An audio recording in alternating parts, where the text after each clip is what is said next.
Hey everyone, welcome to Wife's a Bitch podcast. And I just wanted to give you a little heads up on my book. It's called Impress Yourself.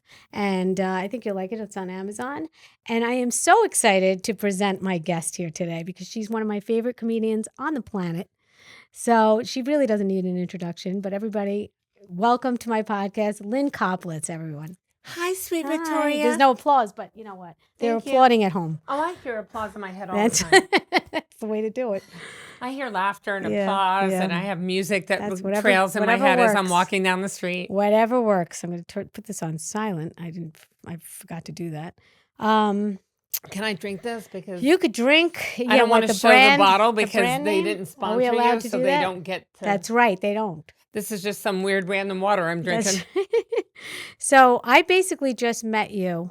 a week ago. But yeah, I met you originally at the Olive Tree because you're a huge comic and you're always, a regular at the Comedy Cellar, which is phenomenal. Thank you. Phenomenal. And you're doing comedy for how long? 30 years? 30 years. So you're like a pioneer. This year, 30 This years. year, 30 years. You're a pioneer. You are. Really? Yeah, absolutely. Because you thanks. paved the way and also because you're a little edgy and you didn't really see that in female comics except for Joan Rivers, who was a friend of yours, That's right. which I'd love to talk about. Mentor, friend. She's just, just to even say you know her is Auntie. just. Yeah, I it's have some just- cool stories about It's epic. If you Joan. ever want to talk about any of that right now, we're open for that. But Well, you when know, I we'll met get to that. her, Yeah. do you want me to talk Yeah, about please. I was on just a let it flow. TV show, and I had gotten cast, and they showed her the pilot. I had done the pilot. It was called a show called Z-Rock, about a band that was loosely scripted. They like to compare themselves to Curb Your Enthusiasm. Okay. So it was like Beat It Out, it was loosely scripted. And I played the manager of a band, and they wanted me to be, my aunt was going to be Joan Rivers if they could get her to take the project. So she saw the pilot and she said, I'll do it, but I want to work with that woman. Unbelievable. And when I met her, the day I met her, they brought me in. Somebody just said to me the other day, was it intimidating? And I said, well, of course, meeting her was intimidating, but I did that cheesy thing people do when you go like this. Yeah. I don't know what possessed me, but I had already shot the pilot, so I knew the cast and crew. I knew the whole crew, and everybody was coming in to watch us meet. And when I came in, I did this. Yeah. And I was very thin back then. And she said, I've never seen the camera take weight off of someone before. And the whole room, there must have been 50 people. It got quiet. And I just went, and when I started laughing, she goes, come here, you thick-skinned comic. Love it. And she gave me a hug. And I said, Joan, can I call you, Ms. Rivers, can I call you Auntie Joan on the show? And she said, you can do anything you want as long as it's funny. And I said, okay. Love it. And we just had this rapport and we clicked and we would do jokes together and they were just so much fun, like the riffing. And at the time, I met a guy I was dating.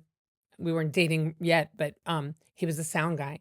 And he said to me one night, I have everything recorded of you and Joan when you're off camera, if you want it, because you two are so magical when you're talking together that I was like, Wow. you know what? And he talks like this. He goes, I'm going to record this for Dollface. I bet she's going to want this. So he recorded all of us just riffing and talking, Wow, like that's her going, gold. pick your battles. Because the writer, the head writer and I hated each other. And Joan would say, pick your battles. And, but anyway, so yeah, one day I was also, we were both going on the road, doing stand-up all the time and doing the show. And one day I was supposed to go on the road. And as you know, I'm a very prayerful person. Yes. And I had said a prayer and I was like, God, I can't do it this weekend. Like I've been shooting, I was exhausted and I called and canceled. And it's a big deal to cancel a road gig. Right. And it wasn't a lot of money. It was probably like $3,000 or something. But I was so wiped. And I said, okay, I'm just not going to do it. Well, within a half an hour, and like my manager tried to make me feel bad about canceling it. And I said, look, I need this R&R and something's telling me to cancel. Right. And I never feel God telling me it's okay to cancel. And I feel it. So I'm canceling. Within 20 minutes of canceling, Joan's then assistant calls me and says, Lynn, Joan wasn't sure if you were on the road this weekend, but she's going out to her country home and wanted to invite you for the weekend. Wow. And I said, no, I'm available. And so I went, and I remember calling my mom, and my mom said, don't overpack. And I said, Mom, it's Joan Rivers. It's 3 days. I need a change of clothes. I can't. She will not expect me to be in the same schlubby. My mom's never liked when you overpack. My mom's a weirdo about don't overpack. Right. So it was winter, and I packed, I had like a big suitcase for 3 days. It was like, 3 days and 2 nights. Right. And I packed this huge suitcase, and Joan got on the phone after her assistant, but she called. Yeah. And she said, hello, Lindsay, darling, it's me, Joan. She would always say, it's me, Joan. And she called you Lindsay. Lindsay. And she said, Lindsay, darling, it's Joan. My friend Nancy's coming with us. She's an old model. And when I say old, I mean, from the Model T days, back in the 40s. Like she goes, but it's going to be a weekend of old people. But if I would love to have you. And I didn't realize at the time what a big get that invitation was. Yeah. That Joan, now I know she didn't invite everybody. Right. Her country home was her sacred ground. Wow. She did not invite just anybody. Right. And I just remember like going to the place on 63rd and showing up at her penthouse, with my bag. And I said, is this too much? And she looked at it and she goes, Nancy's makeup bag will be that. So she made you feel at ease. And she right said, away. oh, Paul, can you help us put it in the car? Yeah. This is all that darling has. And we put it on the car. And when she got on the phone, she had also said to me, so you'll need a change of clothes when we get there. Yeah.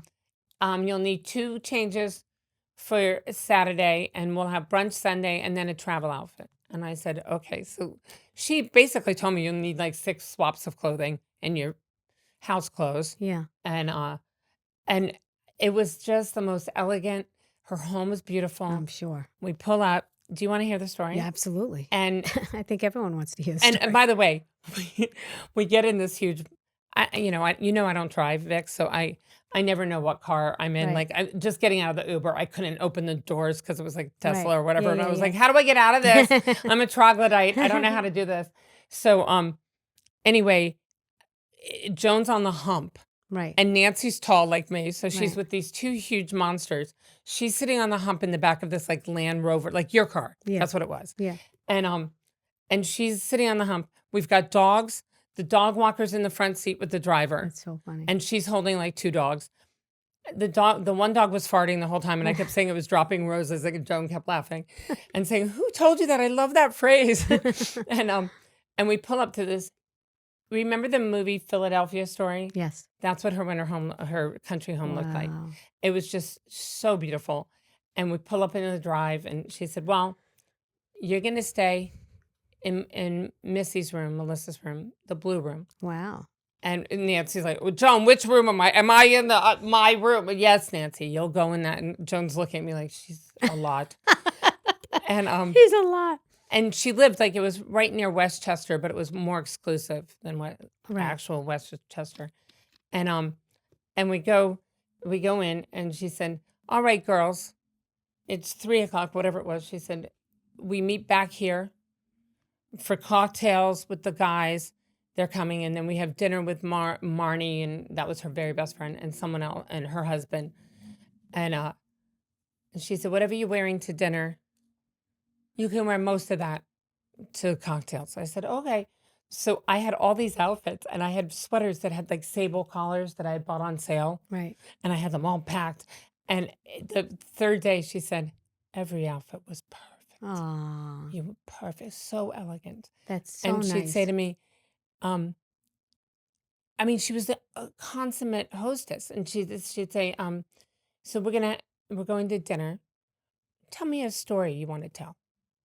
And I would come, the story you told a couple days ago at lunch? And I said, yes. She said, I thought that would be nice for dinner. So when you were at her home, she would throw to you. Right. Now, and This she is would just fascinating to turn me. and she would say, Victoria, tell us the story about how you started comedy. This is a very interesting story. And Made you I feel at learned home. so much. Yes. She knew how to include everyone and make you Yes. feel like you're part of this exclusive little club that was just Joan's. And I'm gonna get emotional because I miss her. But lately I miss her a lot because my mom's been sick and I feel she. like Barbara Walters. No, you're Barbara Walters. I You're know. making me cry. I know. But she Yeah.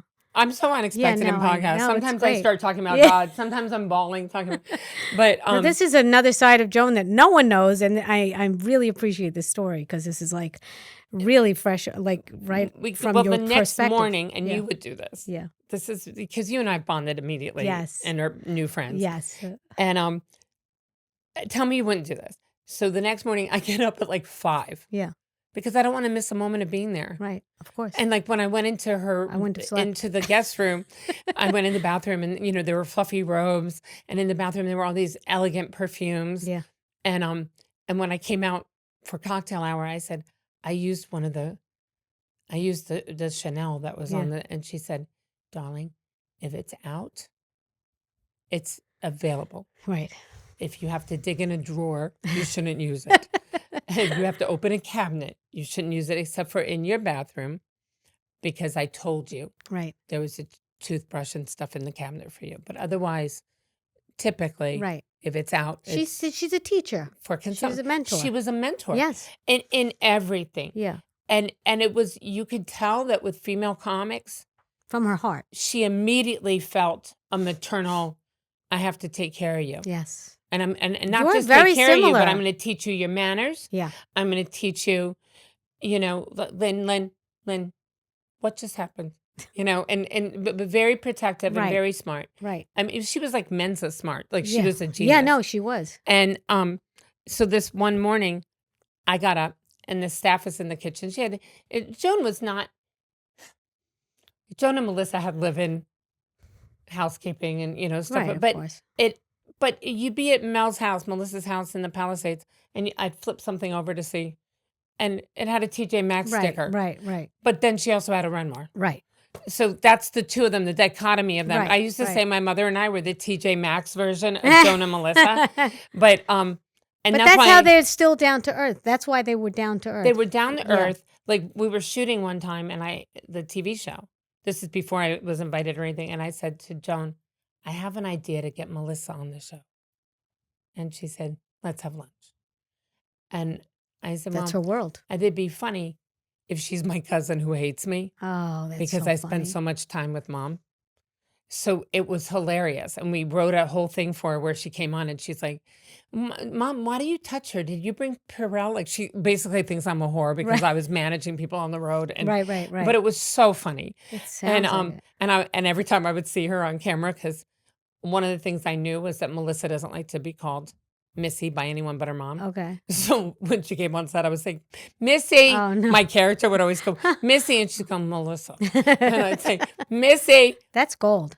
And it was really funny. Yeah. And Melissa and I had a funny chemistry, like out of the gate. That's Because I was great. like the mom she could yell at. Like I was Right. so much like her Right, mom, right, but she right. could tell me Right. Right. Right. what she thought. Like, "Oh, shut up. You're Yeah, talking yeah, too yeah, much." Yeah. So This is great chemistry. well, and then so when our show got canceled, Joan and Melissa called me together and said, "We have a surprise.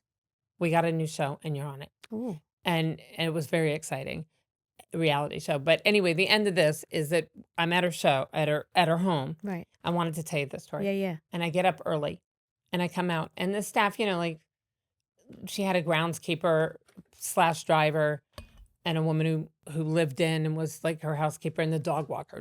3 or 4 Right. people in the kitchen. And I come in the kitchen and they all kind of jump too. It's 6:30 in the morning. I'm in a bathrobe. Right. And it was like a ranch house. So there were windows that scoped the whole, you could see the Stunning. whole backyard. Stunning. And I said, and in the kitchen there was a hearth with a big like wingback chair next to it. Right. And I said, "Good morning," and everyone's like, "Oh, good morning, good morning." And I said, "Would it be okay if I had a cup of coffee and sat in here?" When they were all talking, I want to talk to the staff. Right. Yeah. And they said, "Well, Miss Jones not up yet."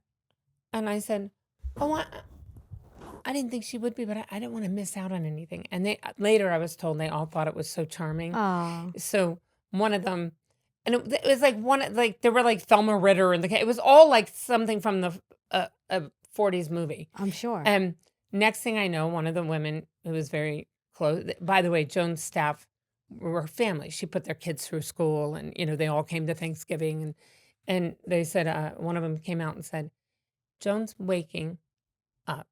She never slept that much, and she wanted to know if you would. Joan wanted to know if you would like to walk with her on the property this morning. And I said, yeah, but I on it.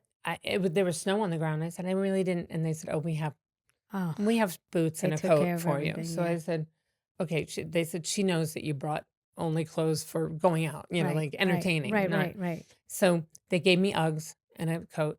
And here I see coming down her long hallway with the fresco paintings on the wall. She had paintings of windows. So when you looked in, you Right. saw windows looking out Right, right. on this long hall. And each window had a different dog from her life Oh, sitting in it. oh, wow. Beautiful paintings And you have a dog that you love. that I love. Yes. And at the time, I had a Yorkie, and Joan always had Yorkies. I have Right. all of Spike's dog carriers Right. and collar. Anyway, we walked around the property, and I see the little blonde hair with her little barn coat coming, and her fur collar Yeah. coming down the hall. And she said, oh, hello, you're an early riser. And I said, here I am. Yeah. And she giggled and she said, oh, it's so smart, so funny. She'd always say, so smart. And she said, come, come. And we walked arm in arm. And I remember just like Wow. thinking, I have the God, chills. whatever I did to deserve this, Yeah. like this is just something. And I said, Joan, she said, tell me about yourself. Tell me about your mother. You and your mother are close. And I said, yes. And I told her, and I said, can I tell you something? And she said, sure. And I said, when I was little, it was just my mom and I against the world. On stage, I say I have sisters, but they're my cousins. I was Right. raised with them. Right. But at this point, at about 11 or 12, it was just me and mom. And I said, my mother called me in one day to watch the Mike Douglas show or something. And she was getting ready for work. And she said, I want you to see something. You see that woman? And I said, yeah. And I said, my mother said she just lost her husband. I didn't say how he had died. My mom said he killed himself, but I said to Joan, she said, she just lost her husband tragically. And I want you to watch how funny she is. And we sat and watched your monologue. And she said, yes. And I said, my mother said her daughter is about your age. And if they can be okay, so can we. And Joan said, oh, how lovely. And just kind of pat my arm. And she said, that's very nice. And we kept walking. And I said, she said, I love what you're doing with my book, because we hadn't, we were going, I guess we were going to the new show, but we hadn't gotten paid yet. So she was constantly coming up with reasons to give me money. And she said, I have this book and I need funny things for each intro. So of course I read the book and I wrote these funny things, and she paid me like $1,500. I feel like that's what I was always getting, $1,500 from Joan. And Wow. anyway, and like one time my dog was sick, and I get a check to the vet, and it was in a card that said, to Aldo, Oh. a happy birthday. I know you've been under the weather. And I always wondered how they knew exactly what it cost. Well, of course they called his vet. Right. But anyway, we were walking arm in arm. This is a long story. I'm so sorry, Victoria. I I'm should have eaten loving- lunch before I got here. And I feel badly for you then. and she said, loving it. I said, Joan, I'm enjoying reading the book. And she, oh, I'm so glad. You're so funny. I love everything you're writing. You're doing great. And I said, oh, thanks. I said, if you need anything, and every time from that point on, anytime I visited her, I said, you have things in your home from Prince Charles. Like, I don't know what to bring you. I can't afford to bring you a host gift. So I had read somewhere that she liked, and I saw her, she liked Sharpie markers. Right. And so I'd always bring Sharpie markers, fresh Sharpie markers, and notepads. And I would bring a nice notepad, like kind of like one I have with me today. Yeah. And I would write jokes. And one day she pulled the jokes and she looked at them. She was reading, ha, ha, ha, reading them and laughing. And she said, I don't ever want anything but this. Wow. This is all I ever want. And I said, okay. And she loved it. But anyway, we were walking arm in arm and I said, I didn't know you knew Marilyn Monroe. And she looked up at me, Victoria, and she goes, yeah. And I said, because in the book, Yeah. she talks about seeing Marilyn out and talking Right. to her. And I said, you didn't know her? And she goes, sure I did. Go ask her.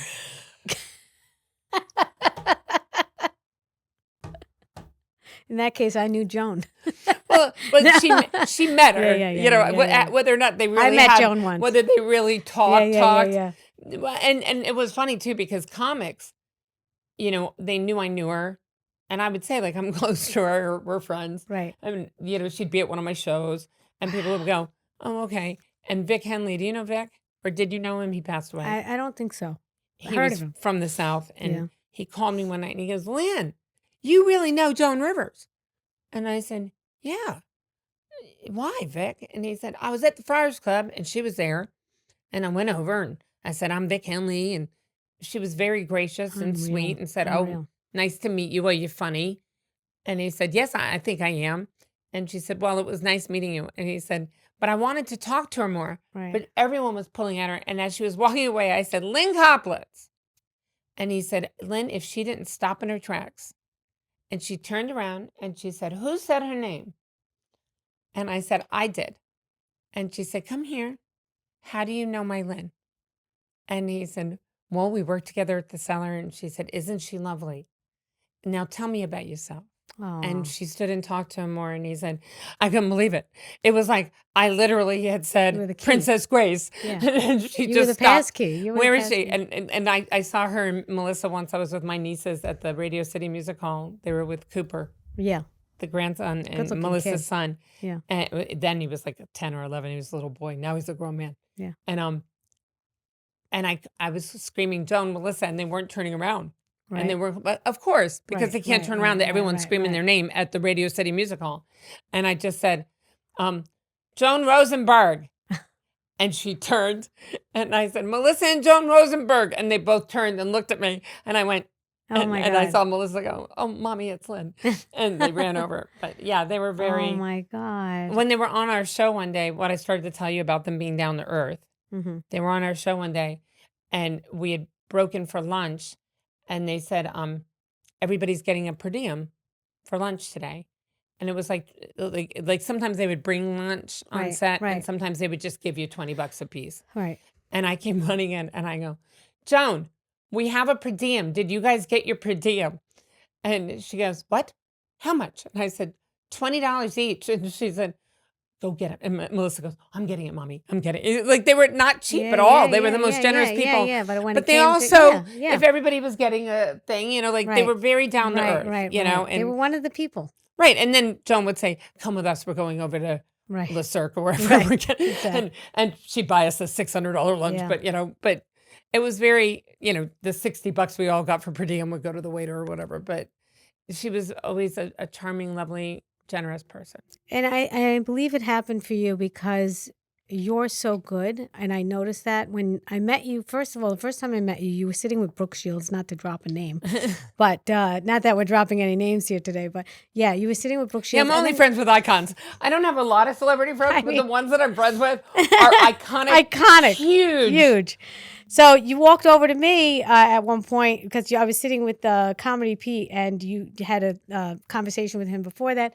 And you walked over and you sat with me at the booth at the Olive Tree. And I'll never forget it because it made such an impact on me. You were so warm and so sweet. And then you didn't know me. You didn't know me from a hole in the wall. And then you gave me your number. You put it in my phone. Because you told me you were a comic. Yeah. And I said, I'd love to get to know you more. Maybe you could be on a podcast or one of my shows that I produce. And you just put your phone number in. And I was like, wow, is this the real number? Like, I didn't even know why you did that. And you texted but it was so me. personal. Yes. But you said, hi, it's Victoria. I'm not going to bug you. Right. I just wanted to make sure you had me. Yes. I met you with Pete. And I saved you. So my test, and Joan was like this too, but my test was, I always give female comics my phone number Right. unless they piss me off out of the gate. But that very rarely Right, happens. Only right, right. once has that happened. Okay. And sometimes male comics too on the road, but I Right. have to, the male comics I pick and Yeah, yeah, choose yeah, yeah. more. Of course. But the female comics I always say here. And a lot of times I do it with road comics because I'm like, if you come to New York, you need a couch to crash on, Wow. whatever. That's nice. And I know a lot of female comics now that I wouldn't have known if it wasn't for Joan. Like Oh. all of a sudden, Whitney Cummings is calling me, and Another Sarah. name. Like, well, yeah, but when Joan I know what you died, mean, yeah. they all called me, Right. and she loved them too. Right. So I remember meeting Whitney, and she being like, Joan had nothing but lovely things to, and I said, you too, and we're It sounds hugging, like and it. Yeah. Sounds like it. same with Sarah, but Silverman? mhm. But I mean, I didn't know them well, but I Right. knew through Joan. Joan was Right. like your ticket to knowing Right. people. She Because if was, you yeah. said, Joan's with me, anytime I said, oh, I'm friends with Joan, I think you are too, they'd say, oh, you're Lynne. Right. Oh, Like she would wow. talk about me to people. Wow. Oh, my God. But yeah, she was pretty special, That really is a bond. pretty amazing. Yeah. And she believed in you, which I think She is did. so important to feel that. Do you know what I mean? Not just to hear it, but just to really know it. And you know it for sure now. And you could always take that with you. That's the gift she gave you. And because this is what I believe, and I always said this, and I coined it in the book. You're one person away from success and you're one person away from destruction. Choose wisely. So I really pray this is my main prayer for me and my family, my kids, my husband. Please bring me the right people. The right people. I don't care if they're mean to me, whatever. I want the right people in my life that I'm going to learn from and take away the bad. And sometimes I'm friends with someone and then I'm like, well, how come we're not friends anymore? It's because of that prayer. Because you gave God, Yeah. the power to do Yes, that. yes. And, like people say to me, Lynne, your prayers work It's so so well. important. Will you pray for so-and-so for me? And I always say, just know this. I pray for God's will. Right, So I'll pray for you. right, But that doesn't mean your friend's mother's going to survive. right. Because if it's not God's will, Right. the good news is I'm going to pray for this person, really pray for them, and I'm going to pray God's will. Mhm. So if they don't survive, they're not supposed to. Right. Absolutely. And you should know it's okay. That means that God is working. It really was their time. Yeah, that means that God is because working. God listens to me. Right. And if it doesn't work out, it wasn't supposed to. Right. And I agree with what you said. And I agree that sometimes, like I've just recently said a prayer, like when I feel distance from my friends. And we do that. We start to beat ourselves up. Right, Like, of course. I haven't called them enough. I haven't kept in touch. And I'm caught up in my own thing. And oh my gosh, they're going to get so tired of me saying I'm broke again and I'm tired again. And this didn't pan out and that did. And, Right. and those things happen like that to separate us. Right.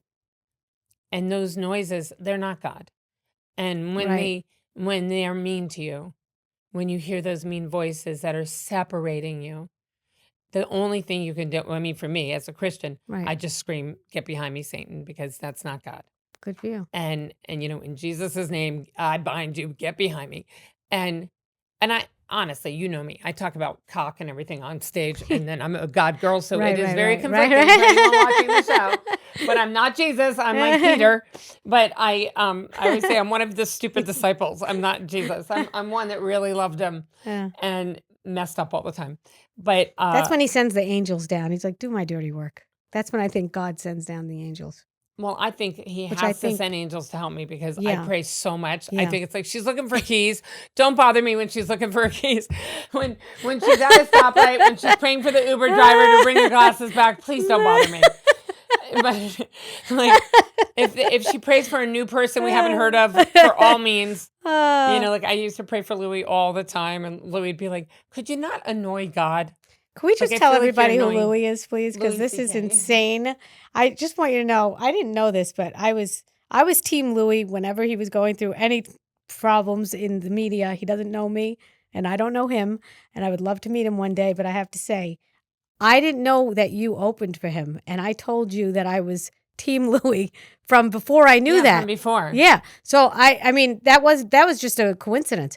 But then when you told me that you opened for him and you were opening for him at Madison Square Garden, which, by the way, mind blown, completely mind blown. Amazing that you did that and that he believed in you so much. Another person that believed in you that is so iconic. Louis C.K. to me is one of the best and most brilliant minds of our time. That's what I really believe. He's again, like, it's funny because three of my big celebrity friends are Joan, Louis, and Brooke. Right. And brilliant. the one thing they all have in common is they're all extremely like next level genius level IQ. Yes. And they're True. all three very self-actualized. Like Okay. they've done Louis now for sure. They've done a lot of work on themselves. They're very aware of who they are. Right. And they're also like not judgmental people, like kind people. So Joan's nice. come to my, not Joan hasn't, but Brooke's come to my shitty little apartment and nothing, no comment, no Judgment. oh, you should come stay at my place. It's nicer. right, Nothing right, like that right. ever. And I've known lower celebrities who are like that. Right. But it's Isn't true. that The amazing? bigger they are, Yeah. the nicer they Those are. are the people that don't squabble. That's when I know also in the comedy world, when people are squabbling amongst each other in the comedy scene, it's usually the people that are never going to make it because a star doesn't do stuff like that. A star doesn't go below themselves. They don't squabble about stupid things. They just don't. And no, but I that's will when say I know something the all three of haters, them would do is if something happened, they defend you defend me like a to the fierce. death. Yeah. Who said that to you? Right. When did they say it? Right. Why did they say that? Right. What did you do? What Right. happened Right. that made that happen? And Oh, so they were fair. and very fair, but very okay. Stern. This is what you're going to do now. Yeah. You're going to write that woman and tell her she does not own your material. Right. She cannot do. And very. We're talking about stealing jokes. The woman who stole my joke. Let me tell you something. That's a cardinal sin where I come from. And Brooke knew her. And Brooke said, if someone steals a joke, to me, that's like murder. Well, I'm sitting in Brooke's kitchen. I don't care what anyone says. I'm sitting in Brooke's kitchen and she goes, are you okay? And I said, I had something happen today. And I'm almost tempted to say who it is because I don't really hide things. Go ahead. But I'm not gonna. All right. That's the godly girl in you. It's a godly girl, and it's also the part of me that's getting older and doesn't want her to call me and annoy me. You tell me later. You know who it is. Yeah. And her husband's very wealthy, and I don't want her to decide. Yeah. I'm the reason her career's not gone any farther. Exactly. Yeah, and, that's the reason. Yeah, that's it. I'm sure she's looking for somebody to blame. Right. But I did her show. She's notorious for taking jokes. Really I don't know about taking jokes. I've never heard she did. I wouldn't have done her show but she's notorious for kind of annoying people to come do her show. Okay. And her show. Sure it's not me? No. You know who it is. Okay, I know, I'm kidding. I told you though, didn't I? I know, yeah. Okay. And you know her. And she does these like afternoon ladies who lunch kind of shows. Right. Any comic listening to this will know who it is. Okay.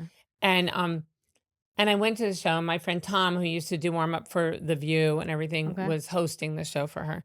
And all these Long Island women in the audience. And wealthy, like women from out in the Hamptons and stuff that she knew, that she would bring into the city for a day of ladies who lunch. And, Right. And I do the show, and she goes on, like, after me. And she's doing a joke, and Tom and I are talking. And Victoria, I don't know if you've ever had this happen. I've had people call me, so-and-so took this. I'm like, it's a premise. It's not. Right, okay. Yeah, so you're pretty easygoing about it. For people listening to this, if you're into comedy, like, no premise. All premises are kind of hacky. Right. Like, everybody talks about the difference Everything's been between men and talked about, women. yeah, Everybody does that. You can't say, right. oh, Victoria stole my. Right. She talks about the difference between men and women after she saw my act. Right. I talk about a time machine. Someone said, that's Louis C.K.'s show. I said, no, I just said time machine. That's all I said. It doesn't mean anything. Right. I mean, the truth of the matter is, when I started stand-up, I told you this. Don Rivera had told me I had just started. I was 6 months in, and it was unprecedented. I got all these things that nobody should get 6 months into stand-up. But I was an actor before that. Yeah. And well, you're very talented. You don't. Well, Dom said to me, you want to know what's wrong with your act, kid? And I was on New Faces at the Montreal Comedy Festival. Oh, And I no. said, yes, please. Yeah. And he said, your ad-libs are too funny. Your material's not strong enough. You can't follow yourself. You're coming out of the gate Wow. too funny. And I said, what do I do? And he said, write better material. And I said, I've only done this 6 months. I don't know. What do I write? I was still trying to write jokes based on what I thought were jokes. Right. Like my weren't first talking thing about I your wrote life. for open mic was about gerbils up Richard Gere's butt. It was horrible. My mother Right. goes, what is that? And I go, this is what jokes sound like. Right. You know, and right, it wasn't. Right. But when I trashed it and started just talking about my life, Yeah. the real me came out. So I said, I don't know what to do. And Tom said, for tomorrow night, you know what you said to those 2 women? And I said, yeah. And he goes, now that's your sister, your aunt and your cousin. Oh. And you tell the same story, the same joke, Wow. like you were talking Great to them. advice. And I said, really? And he said, and here's another piece of advice. If they don't laugh, don't say it. Record everything, and whatever they laugh at, do it again.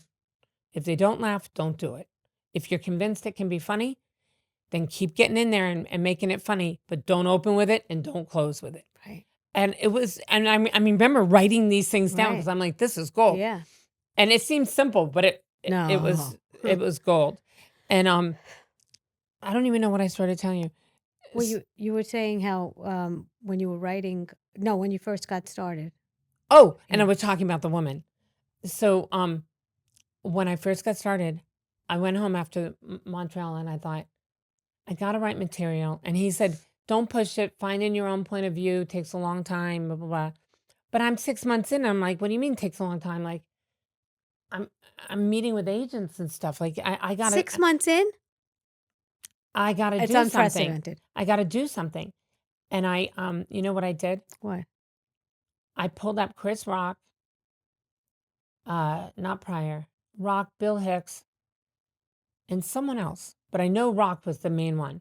Mm. And I rebutted all their material. Really? I did my version, the female version of what they were talking about. Wow. So everything he said about women do. Oh, Eddie Murphy. Oh, okay. And Everything and you I'm said like, about and what? I would go out and go, men think we want half of all their stuff. I just want a quarter of it. Just share something. Love. Because I'm blowing you. Can't you give me something? Love. We don't want half of your crap. And I basically just looked at their acts and rebutted them, argued with them. And I told Louis later, years later, and he goes, that was actually really smart. Really smart. And I said, because I just didn't know, I didn't feel like I cared about anything that much. And Right. I couldn't just write it. Yeah. But I could fight it. Right. And I was like, hold You on countered a minute. it. So I countered it. Yeah. And you never even knew. I didn't give them credit at the time or anything because, Right. you know, Right, it right. wasn't something you give But it credit was just for. out there in the ether anyway. It was just but in the everybody ether. knew about God it because, knew. Yeah. And nobody, I mean, I think Chris might have even said to me one time, you know, I do the male version of that. And I was like, yeah, I Did he know. say that to you? I think Oh he my did one God. time. He goes, I do something like that. And I thought, yeah, I know. You know, I didn't say it to him. Right, I think I right. said I know. But, Right. And I told Louis later, and Louis goes, oh, you could have told me. He would have thought that was great. Yeah. But so when this woman was doing my act, like I said, I'm pretty easygoing. And I'm listening to that's her, hard. and I said to Tom, hold on a minute. And he goes, what? And I thought, nobody's that brazen to do someone's act verbatim in front of them. Like, why would you invite me to this and do my act? Victoria, word for word. And I'm watching. I can't believe what I'm hearing. And there's stuff. So it was a joke I used to do about having sex doggy style and multitasking. And the words multitasking, Yeah. it frees you up to read. She had every one of these things. And I'm going, okay. And I said to Tom, I'm son of a, oh. Oh, God. And he goes, what? I go, it's 1 PM, and I'm going to have to tell her that that's my material. I have to confront her. And he goes, no, Lynn, don't. She's paying you to do that. And I go, she didn't pay me for the material. I've done that on Comedy Central. Oh, I my go, God. she can't take it. Was And it being videoed? I don't even know. Oh. But I said to him, I go, shame on you. And he goes, what? I go, shame on you. Yeah. This is a sin. You know it. Yeah. And he goes, I just don't want to watch you too. And I said, well, then stand over there. Right. So when she came off, I said, thank you so much for the opportunity. Thank you for today. And she said, oh, you were just so wonderful. You know her. And phony baloney. Right. And she said, I said, the joke about doing it doggy style. Oh, yes, yes. And I said, that's my joke. And she said, what? And I said, that's my joke. Verbatim, actually. Oh, my God. I said, I'm sure you didn't mean to take it. You I was were very nice. Being very I nice. said, I'm sure Very generous of you you. saw it on something that happens. Okay. And you thought you wrote Not it. word for word. But it's mine. Yeah. Well, she turns to me and she says, I didn't even write that joke. And I said, I know, I wrote it. I'm fully aware. I'm glad you're admitting it. Oh, It's my my joke. God. What, she have writers? And she said, I bought that joke. And I said, then I'll need to know who you bought it from. That's great. Because they sold you my material. She goes, I bought it from 2 guys. And I said, well, that's mine. What are their names? And she goes, I don't feel comfortable giving that to you. And I'm sure they paraphrased. And I said, oh, no. And I said, do me a favor. Wow. I said, I really believe Yeah. that you should just be saying you're sorry. Right. But since you're not, she said, well, I don't know. I bought this. I paid money for this material. And she's saying it kind of quietly because, Right. by the way, that's not something we brag about Right. unless you're doing the Oscars or something and then you Yeah. hire writers. Right. And everyone knows you do because Yeah. no one human can write that much material that fast. Right. But, or if you're Ellen and you're, Right, you and have you a have a team. daily show, You have a Jay team. Leno. Yeah, you have a team. You can't, nobody Nobody. could do everything they have to do for their TV show Mm-hmm. and write an opening monologue themselves that was that funny every night. Absolutely. That's normal. But doing your road act, Yeah. you don't really hire writers. And sometimes people do. Lisa Lampanelli used to back in the day, but also because she did very specific jokes. Yeah. And she needed a lot of them. Right. But she was always very upfront about it. Right. And so hiring writers, I'm saying for people listening and watching, Yeah. it's a little bit like not admitting to plastic surgery Uh-huh. and acting like you're aging Right, gracefully. right, And then right, all of a right, sudden right, one day right. someone goes, she goes to my Botox Right, guy. And you're like, right. oh, really? Uh-huh, So comics get their backs up a little when they're like Victoria just said, oh, she has writers? Yeah. Just because one, she's just not good enough to, Yeah, like you yeah. see her act and you're like, Yeah. this person hires writers? Like, shouldn't she hire better ones? But anyway, so I said to her, do me a favor. I'm not going to argue another word. Just look up Lynne Koplitz, multitasking. Thank God it's out there. And I said, you don't have to even look hard. Just put my name Wow. and multitasking. I said, you don't even have to put doggy style. So she did. Yeah. And that night, as I'm going into Brooke's house for Yeah, dinner, Yeah. I'm sitting in the kitchen with Brooke. One name basis, but go ahead. Brookie.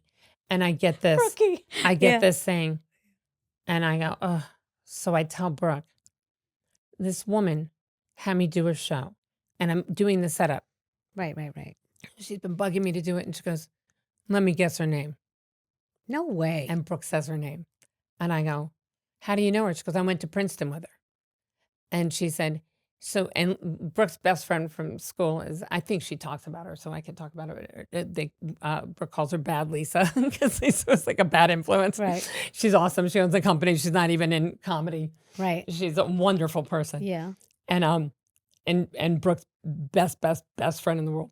So anyway, she goes, oh my God. And they went to school together. And she goes, oh, Lisa, I got to tell Lisa because Bad Lisa's going to die when I tell her. Yeah. She goes, so was hounding Brooke to come up and come to her show. Okay. And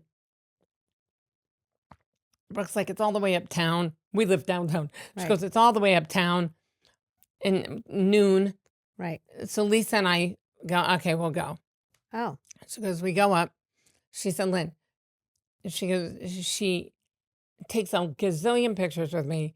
Which Brooke doesn't care. Brooke is one of the nicest. Right. She You seems saw her. nice. She met my friend Pete. Yeah. She Comedy seems Pete like who barks on the corner. Didn't I tell you? I said she seems like a very nice person. She takes pictures. Yeah, She's from the one. every interview She told she's Pete, done, let's yeah. call your mom. Because Pete goes, my mom's not going to believe this. She goes, let's call her. I mean, that is Brooke. Yeah. And she's like, she was Michael Jackson's best friend, and she's Right. I know. It's this insane. just awesome human. She's one of my favorite people. That sounds like she's it. beautiful. That's nice. That And she's I in your love her life. children. That's She has nice. beautiful children, loving husband. So great dogs. So she goes, everything about her is good. Right. And last Christmas, she said, this past Christmas, she said, we hadn't seen each other in a year. She's been working on a TV show. And she goes, come over now. I have, do you want to go with me to this movie, this opening? And I said, I can't. My cousin was in town staying with me. And she goes, I just went through the closet. Can you come look at these clothes? Do you want anything? And I said, no. And I'm standing in Brook Shields' closet in my underwear, trying things on, going, it doesn't fit. I'm too heavy now. And she goes, just put the jacket on. Put the jacket on. And I mean, it was the funniest. It was like 20 minutes, and I left with 2 garbage bags full of clothes. You must crack her up also. Yeah, she cracks me up. She's really funny. Yeah, I'm sure. So she ends up telling me about how she knows the woman and how the woman, I don't know if she would even want me to tell, but basically she charged Brooke and Lisa all this, like charged them cover charges, and meanwhile brought Brooke on stage, and Brooke goes, I don't care. I mean, I've never gone out with Brooke where she doesn't pay for the meal. Like, right. But Brooke's like, it was just so, she used, like, took all these pictures with her that she used for promos and stuff. It was just, and she said, I'll tell you off camera because I don't want to, but Brooke said, let me tell you, don't, like, no. Just like don't feel bad. Right. It's not I you. shouldn't say this. It's not you. Basically, it's not you. She said it's not you. But what was funny to me was it was one of those things where you're like, oh, come on, women. Like, can we just be kind to each other? Like, like, can you imagine? I can't even imagine. I would just be like, what are you talking about? Marina Franklin called me once and said, Lynn, I heard you're doing one of my jokes. And I said, oh, probably. I mean, not on purpose, but I'd say funny things all the time and think there's no way I wrote. Did I write that? Like you watch a lot of comedy. I made 20 people check a joke once that I wrote because I just couldn't believe I wrote it. Yeah. Too many people were telling me it was good, and I'm like, I got to make sure. And finally, my best friend goes, I was with you when you came up with the idea. Like you wrote it, right? And I wish I had a witness with me half the time. And it's crazy. Yeah, that's why I record everything too. It's really hard. So Joan would say, I don't like seeing because I'm getting older, and it's hard for me to remember what it was my idea and what was someone else's. It's scary. And that joke, the doggy style joke, Joan did a version of that. Yes, and when she saw it, she was absolutely mortified. She said, I said, yours is about ass sex. Mine's about doing a doggy style. And she said, what's the difference? I go, one's in the vagina, one's in the butt. Right, she goes, right. Oh, I didn't even know I was doing that. Right. I mean, it was just so I funny. remember her doing that. So yours came first. Mine was first. But it's a brilliant joke. But when I did it, Joan said, oh, I'm not going to do it anymore. She was so upset. Yeah. And I said, stop it. I'm going to show you the joke. And I said, honestly, I would retire it for you to do it. I would gladly tell people that it was your joke. Really? Like, Joan? Yeah, I know. Are you kidding? No, I know, but I'm saying it's like, they're your babies, these jokes. But yes, but I would give my baby to Joan. Right. So, no one else, but not to what's her name on the Upper West Side, but Joan. I wouldn't name my kid after you. I'd give it to you. I would just give Joan the baby. You like her? She's cute. Take her. So, but the truth was they were nothing. Right. It was the same premise, but not the same joke. Right. And I said, I would have said something to you if I thought. It's a brilliant joke. They were I mean, I got a call like in the middle of the night, like, oh my God. Because somebody else must have said to her, I think Lynn took your joke. And Joan said, Lynn didn't take my joke. Did you look at the date? She did it before I did it.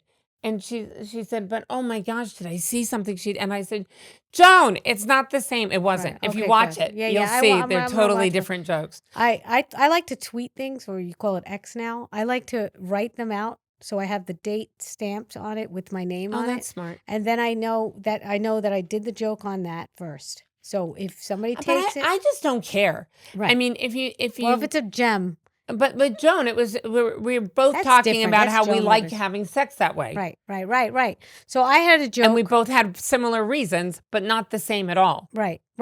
So my son and I were watching Sebastian Maniscalco, who doesn't know me from Adam.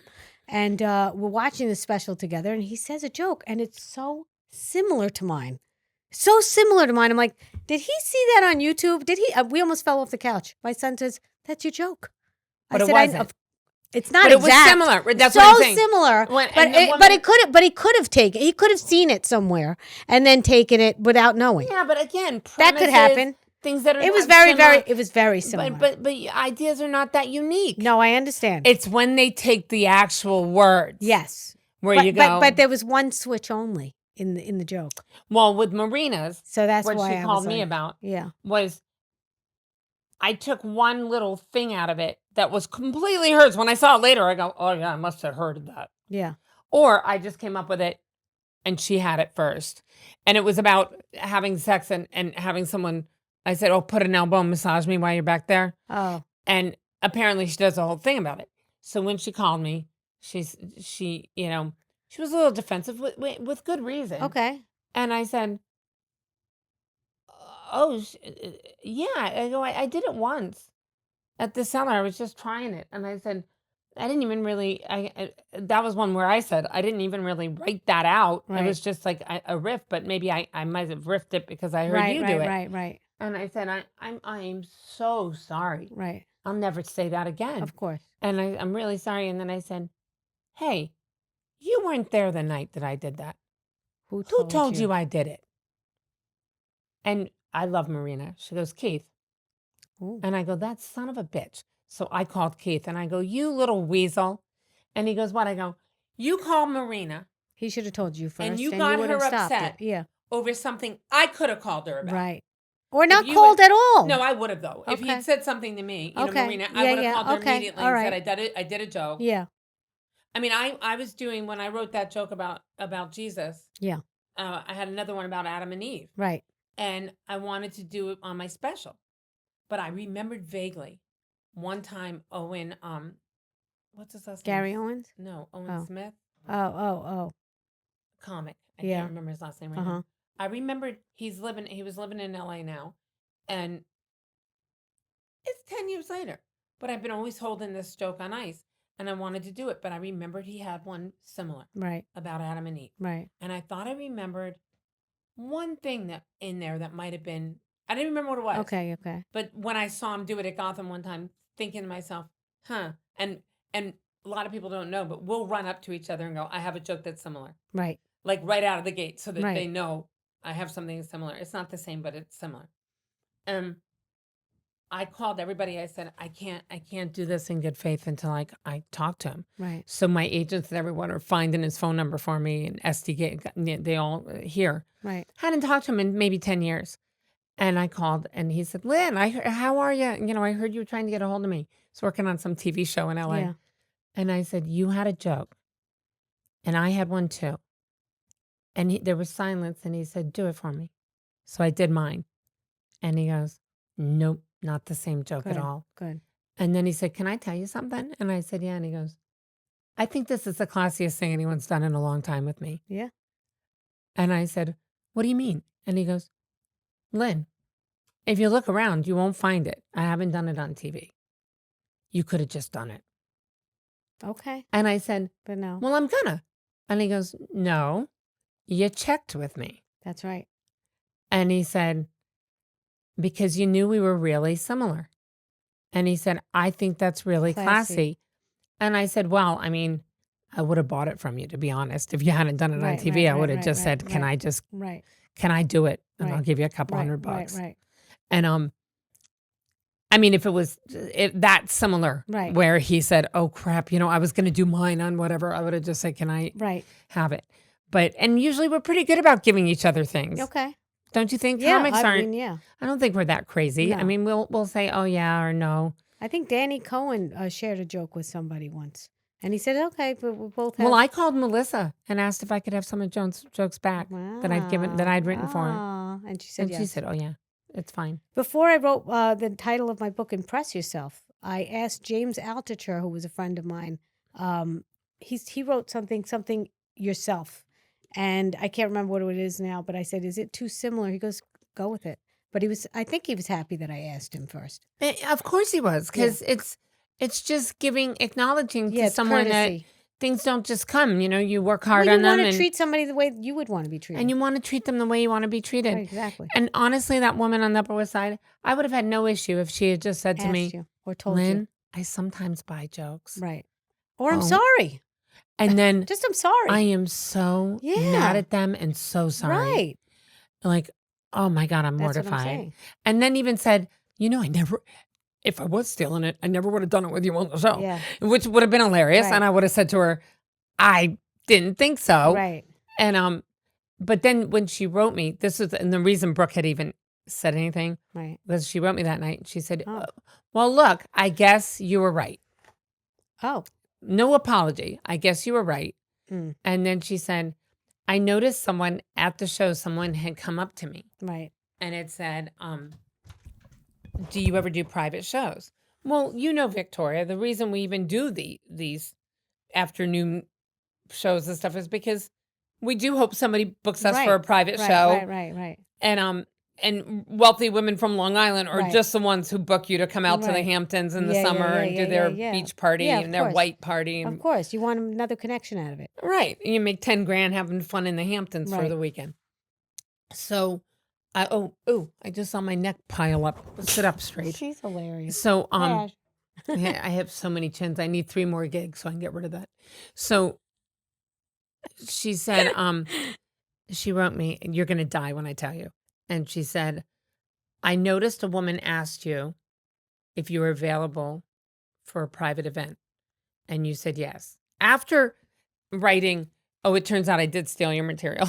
I don't believe this. And no apology, but I did yell at the guys who sold it to me. Right. And then she said, and I talk about the story because the truth Okay. of the matter is, It should be. it out really there. happened. Okay. So if she ever says anything to me, I'm just going to be like, that's what happened. Don't do things you're embarrassed of. Yeah, go ahead. But I'm not using her name because Right, I'm trying right. not, I don't want to, Right. I tell other comics all the If time. she sees this, she'll know.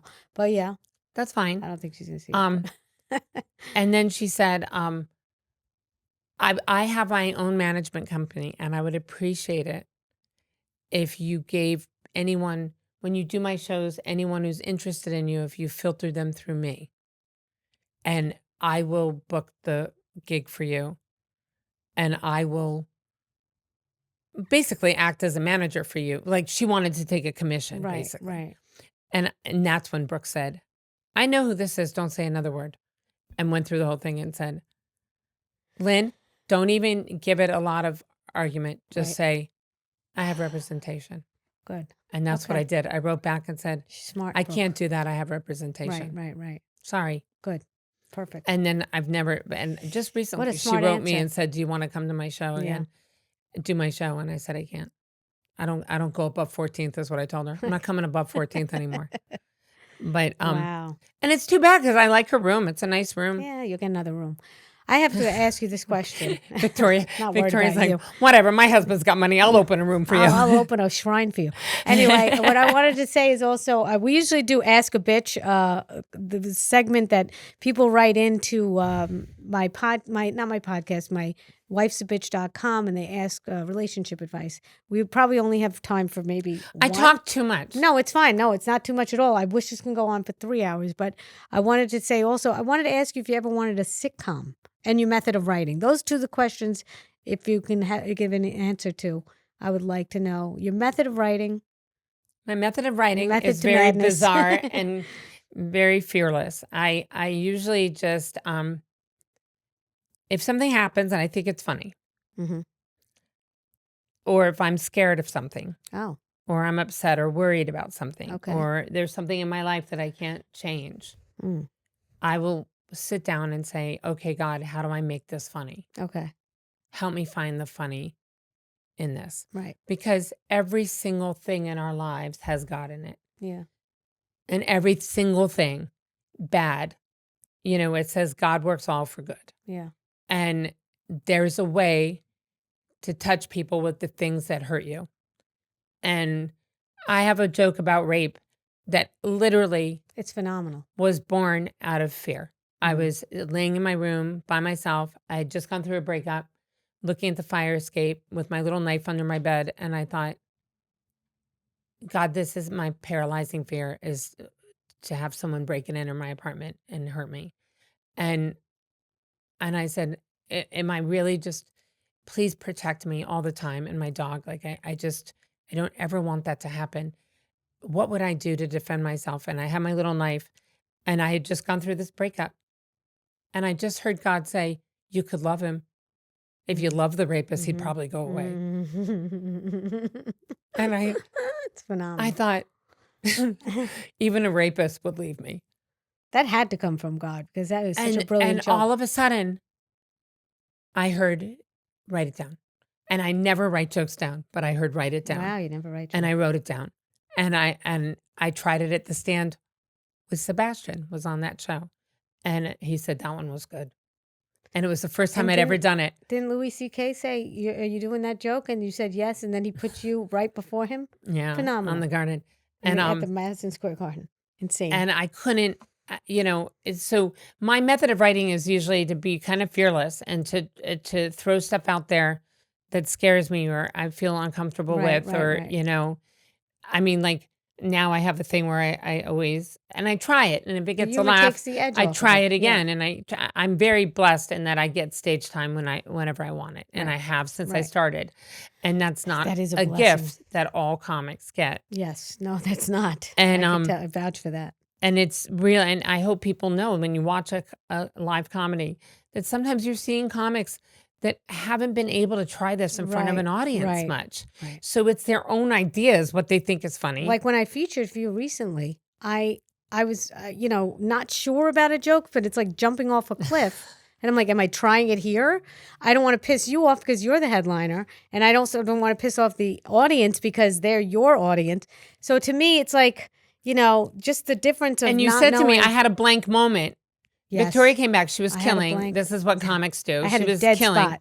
And she goes, I had a dead spot. I go, oh, really? I heard them not laugh, but I didn't know what it was. Yeah, that's and she goes, it was me looking at them. It was me. And I said, okay. I took the blame for that. But what did I say to you? I go, okay, who cares? Well, you said, were they a good audience? I said, they were great. It was me. But I said, who cares? Yeah. So then, I always think the audience is good. I don't think it's never a bad audience. But for me, at that point, it was really on me because I was switching a joke because I wasn't sure if I should inject that joke into an already fun night. So I didn't. And then I did another joke. It was just, I said to my manager in my head, you have to find Victoria more ways to get up because she needs more. I didn't meant to tell you that. Oh my God. I said she's not getting enough stage time. She's got to work. Oh my God. She's got really funny jokes, but some of them are very wordy. She needs to. She needs to work it out. Yeah. You need to work them out. Yeah, and I don't have enough. It's like you can be a boxer and you can shadow box. Buy my own club. Is that you what can I need shadow? to do? Yes, you can shadow box forever,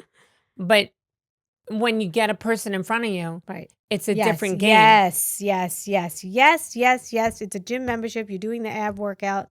You got to get to the point. The good part is if you're still sparring, doing the heavy box and shadow boxing, you're strengthening your core. Yes, you're getting a thick skin. 100%.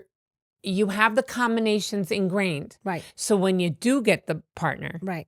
1, 2, 1, 2, 3. You're ready to do it. Yeah, it's muscle memory. And you can see, and that's how you see hungry comics versus not hungry ones. Right. Because hungry comics come out of the gate punching and swinging because they want to win. Yeah. There's similarities to being an athlete also. I didn't know anything about timing, but as a marathon runner, my first marathon, I just ran just to run it. And my husband says, you're going against the clock, right? And I said, oh, I didn't realize that.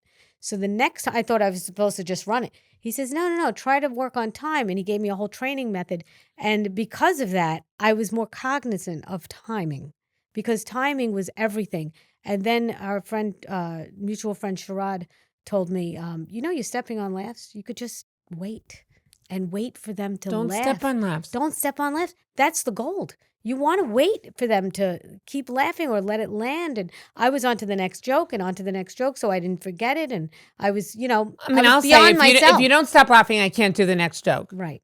You're annoying me with all the laughter. Right. And I heard you in one. You said, we don't have a lot of time. Well, I don't have a lot of time. Stop with the laughing. That's what I want to teach inside. you. Take it inside. It's like a teaching moment. Like make this jazz comedy. It's jazz comedy. Just and let's move on. We have stuff to Please watch this woman. If you don't watch this woman, she's all over the place. If you don't watch her, I don't know. You're committing a sin. Can I give you and Yes. people listening some homework? Absolutely. Anything you're going through in your life, Yeah. but especially anything that's a dream, that a challenge that you are working on, and I really want you to do this as a comic. Watch Muhammad Ali rope-a-dope fight in Africa. He was going up against George Foreman, who wasn't the sweet grandpa he is now. Mhm. And it changed my whole comedy. It changed everything. He was going up against him. And George Foreman was putting people in the hospital. He was a monster. Right. He was getting off a private plane. You know, when they went to do the gig, he was getting off with German Shepherds. He had a big afro. He was just a formidable opponent. Right. And he was planning on sweeping the place with Ali. Right. And Muhammad Ali did a couple things. What? One, he knew himself. He knew himself as an athlete. Right. He knew what he was capable of. He knew what his body was capable of. He'd been on the heavy bag. He knew what you just said. He knew the timing. He knew how long he could hit a bag before his arms gave out. Yeah. He paid attention to things like that. When his back would hurt, when his sides would give out, when he knew all of that. Right. He had a big mouth. Right. He talked a good game. Mm-hmm. And he also knew, I'm not the famous one. He was going up against a champ. Right. Who put people in the hospital. Right. So what he did was he trained on the streets. So all the little village kids and everyone were watching him. That's where the whole idea. Right. He was training on the streets. Right. That's where Mumbaya Ali. Right. So now the first thing he does is he gets in Foreman's head at the actual match, at the fight. Yeah. Foreman's got people who've come from all over to see him. Yeah. He's the champ. Right. But the little villagers, not just the what do you call it, guys? But the little villager people are going chanting Mumbaya Ali. Right. So now Foreman's going, how do they even know him? Right. If you've been to boxing matches, the opponent's not always, the one that's not the champ doesn't always get huge accolades. Right. And so you had the home team. So he's got a little bit of that. Right. Now he goes up against him. In boxing, you got 9 rounds. And this is 9 rounds. And if you watch the fight, Ali is fighting him. You can see, like, in round 3 or 4, Foreman was like Tyson. He was knocking people out in 2 rounds, 3 rounds. Like, nobody went the full distance with him. And Ali, at about, I don't even remember where it is, but when you see it, you'll see it. Right.